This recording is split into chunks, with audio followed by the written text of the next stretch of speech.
6:14 6:14 అంట ఎఫెసీ పత్రిక. లైవ్లో ఉన్నోడు కూడా బాగా వింటారుగా, వినండి. ఎలాగనగా మీ నడుమునకు సత్యమును దట్టి కట్టుకొని నీతి అను మైమరుపు తొడుగుకొని మీ పాదములకు సమాధాన సువార్త వలనైన సిద్ధ మనస్సును జోడు తొడుగుకొని నిలవబడుడి. ఇవన్నీ కాక విశ్వాసమును డాలు పట్టుకొనుడి. దానితో మీరు దుష్టుని అగ్నిబాణములన్నిటిని ఆర్పుటకు శక్తిమంతులగుదురు. అది విషయం. విశ్వాసం ఇంటూ రైట్. విశ్వాసానికి ఆపోజిట్లో వచ్చే అన్నీ ఏంటి చెప్పండి, నోరు తెరిచి చెప్పండి. విశ్వాసం అనే డాలుకి ఎదురుగా వచ్చి ఆపోజిట్లో వచ్చాయని ఏంటి? అదే వాడి ఆయుధం. సందేహం, అనుమానం, రోగం.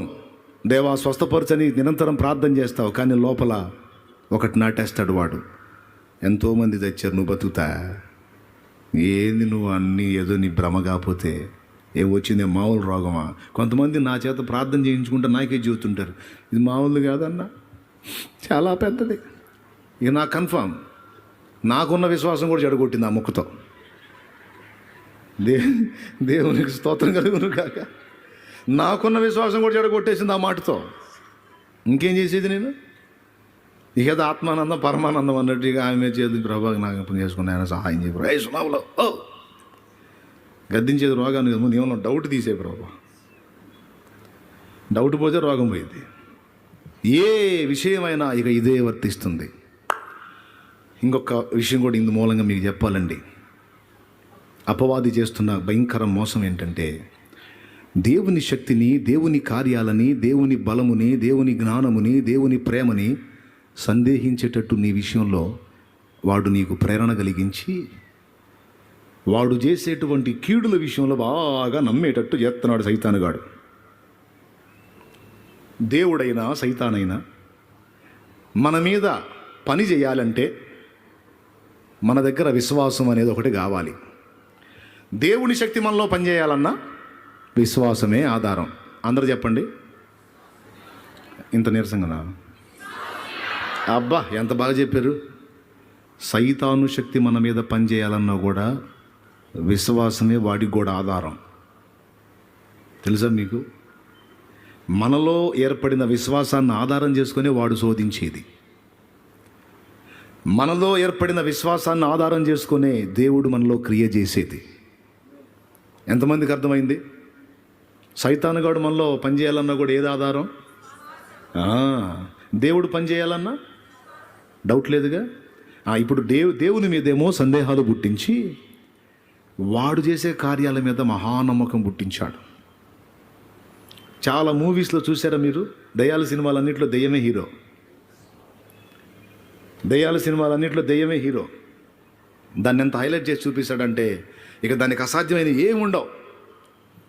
అందులో దెయ్యం పాస్టర్లను కూడా కొడుతుంటుంది. సేవకుడు కూడా సిలువు పట్టుకుని గడగడగడగడలు ఆడుతూ ఉంటాడు.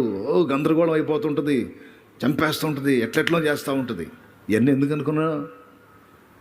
మనలో సందేహం, అనుమానాలు పుట్టించడానికి, దయ్యాన్ని గొప్పగా చూపించి దేవుణ్ణి తక్కువగా చూపించే ఒక కుట్ర అది. మనుషుల దగ్గర నుంచి వినబడే మాటలు కూడా అయ్యే. మనుషుల దగ్గర నుంచి వినబడే మాటల్లో కూడా ఈ విషయం ఉంటుందండి. జాగ్రత్తగా వినాలి. నీ చెవికి వినబడుతున్న ప్రతి మాట అది దేవుని నుండి వస్తుందా, దేవ వ్యతిరేకమైన పరిస్థితుల నుండి వస్తుందో గమనించుకోవాలి, వివేచించుకోవాలి. స్తోత్రం చెప్పు, గట్టిగా చెప్పు. నీ చేతనే నమ్మిస్తాడు. నువ్వు ఆశిస్తున్నవి నీకు దక్కవు అని, నువ్వు అనుకున్నవి నీకు జరగవు అని నీ చేతనే నమ్మిస్తాడు. నమ్మించి నీ చేతనే విశ్వాసం ఉంచిపిచ్చి దాన్నే ఆధారం చేసుకుని అధికారికంగా వస్తాడు నీ దగ్గరకు. వాడు ఏబు దగ్గరకు వచ్చేటప్పుడు ఈ తంతే ఉపయోగించాడు వాడు. సాతాను ఏబు దగ్గరకు వచ్చేటప్పుడు ఇదే తంతును ఉపయోగించి ఎంటర్ అయ్యాడు. ఏ తంతో తెలుసా? చక్కని భార్య, ఎంతో ప్రేమగా ఉంది. ఈ ప్రేమ చివరి దాకా ఉంటుందా? మధ్యలో రివర్స్ అయిద్దేమో. 10 మంది పిల్లలు అద్భుతంగా ఉన్నారు. చివరి దాకా ఉంటారో మధ్యలో ఓడతారో ఏమో. ఎవరికో అట్టెందుకు అనుకుంటాడు? ఏవు ఎలాంటోడు? న్యాయవంతుడు, సత్యవంతుడు, యథార్థవంతుడు, దేవుని యందు భయభక్తులు కలిగి చెడుతనం విసర్జించిన వాడు ఏవు వంక పెడుతున్నావా అంటారా? ఏవే చెప్పాడు, నేను చెప్పలా. ఇంతమంది దాసదాసీ జనాంగం, ఎడ్లు, గొర్రెలు, ఒంటెలు, పశువులు, విస్తారమైన ఆస్తి ఉంది, ఒక రాజులాగా ఉన్నాను. ఇదంతా ఉంటుందో ఊడిద్దో, పిల్లలకేమన్నా ఇద్దేమో, వినండి, పిల్లలకేమన్నా ఇద్దేమో, పిల్లలకేమన్నా ఇద్దేమో, పిల్లలకేమన్నా ఇద్దేమో. ఏం నమ్ముతున్నా? అయిద్దేమో, అయిద్దేమో, అయిద్దేమో, చివరికి అయిద్ది. అప్పుడేమంటుంది తెలుసా? నేను ముందే అనుకున్నా, నేను ముందే, అబ్బాబాబాబా ఎంత బాగా సపోర్ట్ చేశా సైతానికి. ముందే అనుకుందంట. ఎంత నమ్మకం, ఎంత విశ్వాసం. ఏదో ఒకటి అయిద్ది, ఏదో ఒకటి అయిద్ది. ఇది ప్రతి విషయానికి వర్తిస్తుంది, సేవకు కూడా వర్తిస్తుంది. అబ్బో మన వల్ల కాదులే, మన కష్టంలే, అబ్బో మనకు సాధ్యం కాదులే, మనకి ఎంతవరకు వెళ్ళే. గుర్తుపెట్టుకో, నువ్వు ఎంతవరకు పరిధి గీసుకుంటావో ఆ పరిధి వరకే దేవుని శక్తి నీలో పనిచేస్తుంది. ఎంతవరకు నువ్వు పరిపూర్ణంగా విశ్వసించగలుగుతావో అంతవరకే దేవుడు చేయగలుగుతాడు. దేవునికి స్తోత్రం. నేను ఎన్నోసార్లు చెప్పా, మళ్ళీ చెప్తున్నా, నీ విశ్వాసానికి తక్కువ చేయడు, నీ విశ్వాసానికి మించి కూడా దేవుడు చేయడు. ఇది ఫస్ట్ టైం కూటమి. ఇక్కడ విశ్వాసాన్ని ప్రయోగించే అవకాశం నాకు లభించింది. ఒక సాహసోపేతమైన అడుగు. ఈ ఊరు తెలీదు, ఇది నాకే కొత్త, మీకు ఇంకా కొత్త. రతనరాజు పాస్టర్ గారు ఉన్నాడు ఇక్కడ, పుట్టినోడు ఉన్నాడా? పొద్దున వచ్చిన ఉన్నాడా? అదిగో ఆయన ఇక్కడ స్థానికుడు. నాకు ఈ ఊరు కొత్త, ఈ ప్రదేశం కొత్త, మీకు ఇంకా కొత్త. ఈ ప్రదేశానికి వచ్చి నా ఊరు వదిలిపెట్టి, అక్కడ మందిని వదిలిపెట్టి, అక్కడ పొలాలన్నీ వదిలిపెట్టి ఇక్కడికి వచ్చి ఇక్కడ కూటం, ఇంత తతంగం అంటే కైసా హోతా హై జరా సోచో. దేవునికి స్తోత్రం, హల్లెలూయా. ఏం కావాలి? తప్పనిసరిగా విశ్వాసమే కావాలి. ఎట్లా సాధ్యం? ఏమో నాకు అది కష్టం, కానీ విశ్వాసంతో నేను అడుగేస్తే నా దేవునికి సమస్తము సాధ్యం.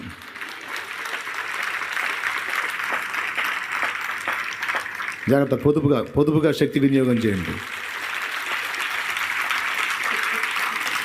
దేవునికి గట్టిగా స్తోత్రం చెప్దాం, హల్లెలూయా. ఈ పందిళ్ళని నేర్పిస్తుంటే వేసేవాళ్ళకు డౌటు, వీడు ఏందో మమ్మల్ని ఈంతున్న పందిళ్ళు, ఈ కర్రలన్నీ నాటిపిస్తా ఉన్నాడు, సాగొడుతున్నాడు, ఎంత అవసరమా? ఇప్పుడు చూడండి, ఇప్పుడు చూడండి, ఎంతవరకు ఒక పరిధిని నియమించి సిద్ధపరిచానో అంతవరకు నా దేవుడు నింపుతా ఉంటాడు. అది విషయం. నేను అందుకే చాలాసార్లు చెబుతాను, మందిరాలకు గోడలు కట్టకండి, మీకు దండం పెడతానని. మందిరాలకు బాగా ఈ సైడ్ ఇంతెత్తు కూడా, ఈ సైడ్ ఇంతెత్తు కూడా బాగా స్లాబ్ వేసి గట్టిగా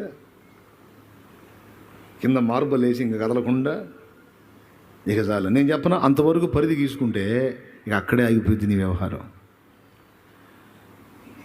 మందిరం వేయాలి, ఓపెన్ షెడ్ వేయాలి, 3 అడుగులు గోడ పెట్టాలి, అది కూడా సిమెంట్ తక్కువ వేసి పెట్టాలి సేవకులకి. మరి నీ భారం, నీ ప్రయాస, నీ ఆశ, నీ ఆరాటం ఏంది? ఏదో స్థిరంగా అంత మందిని కట్టుకొని హల్లెలూయా చేద్దామనే, లేకపోతే ఆత్మల్ని గెలుద్దామనే? ఆత్మల్ని రక్షించాలా, విస్తారమైన ఆత్మల్ని గెలవాలంటే మరి నీ విశ్వాసం కనపరిచింది అది. సిమెంట్ తక్కువ వేసి కట్టాలి గోడలు. ఏది స్లాబ్ వేసే గోడలు కాదు నేను చెబుతుంది. ఓపెన్ షెడ్, స్తంభాల మీద రేకుల షెడ్ వేయాలి, చుట్టూ సిమెంట్ తక్కువ వేసి గోడలు కట్టాలి. విశ్వాసం ఎందుకు? పగిలిపోతాయి. ఏ విశ్వాసంతో వేసావో ఖచ్చితంగా తీసేస్తావు వాటిని. ఎందుకు తెలుసా? అది పెంచాలి మళ్ళీ, ఎందుకంటే ఆత్మల్ని పంపుతాడు దేవుడు. నువ్వు విశ్వాసాన్ని ప్రయోగించావు, సిగ్గుపరచడు. అదంతే నియమం, అదంతే నియమం. ఫిక్స్ అయిపోయావంటే అక్కడే అయిపోతావు. నీకంతే, అడుగు కూడా కదలవు. ఎందుకంటే నువ్వు అదే నమ్ముతున్నావు, అక్కడే అయిపో. విస్తరించాలి. మనకేమైనా ఆస్తులు సంపాదించుకోవడానికి వచ్చామా సేవకి? లేకపోతే ఏమన్నా అంతస్తులు సంపాదించుకోవడానికి వచ్చామా? విస్తారమైన ఆత్మలను సాతాను చేతుల నుండి బయటికి తీసుకొని రావడానికి వచ్చాం మనం సేవకి. హల్లెలూయా. నశించిపోతున్న ఆత్మలని రాత్రి పగలు తేడా లేకుండా కష్టపడి ప్రకటించి ప్రార్థించి వాళ్ళని బయటికి తీసుకొని రావడానికి వచ్చాం. చచ్చిందాకా నిద్రపోకూడదు, వాడిని కూడా నిద్రపోనికూడదు. లూసిఫర్ గాడిని నిద్రపోనికూడదు. ఎక్కడో చోట ఏదో ఒకటి వెళ్తానే ఉండాలి. మెంటల్ ఎక్కాల మన దెబ్బకోడికి.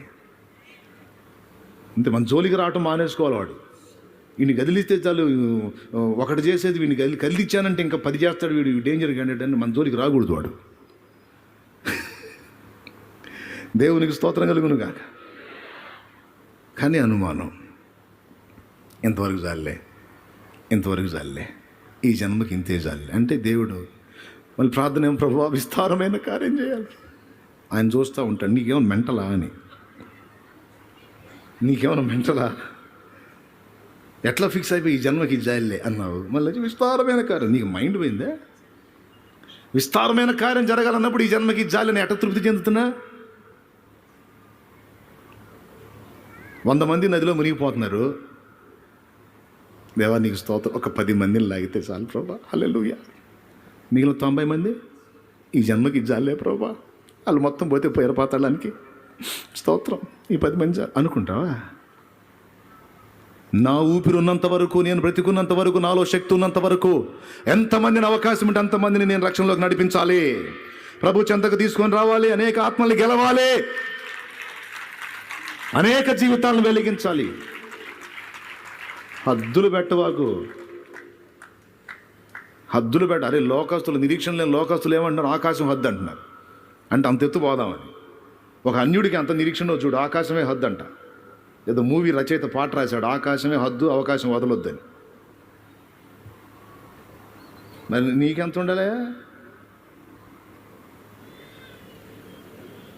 ఏ నిరీక్షణ లేనివాడు అంతలా మాట అంటే, ఇంత గొప్ప దేవుణ్ణి పెట్టుకుని నీకెంత నిరీక్షణ ఉండాలి? సామాన్యుడు ఏ నిరీక్షణ లేనోడు ఆకాశం హద్దు అంటే నువ్వు 3వ ఆకాశం హద్దు అనాలి. దేవునికి స్తోత్రం. ఖచ్చితంగా ఇదేదో కాసేపు టైంపాస్ కోసం చెప్పట్లా నేను. దేవుడు పలికిస్తున్న మాట పలుకుతున్నా, నీ ఇష్టం, నువ్వేమన్నా అనుకో, నువ్వు ఎలా తీసుకుంటావో నీ ఇష్టం, నీ చేతుల్లోనే పెట్టాడు. నీవు ప్రకటించేదానికి, నీవు ప్రదర్శించేదానికి భిన్నంగా ఏది జరగదు.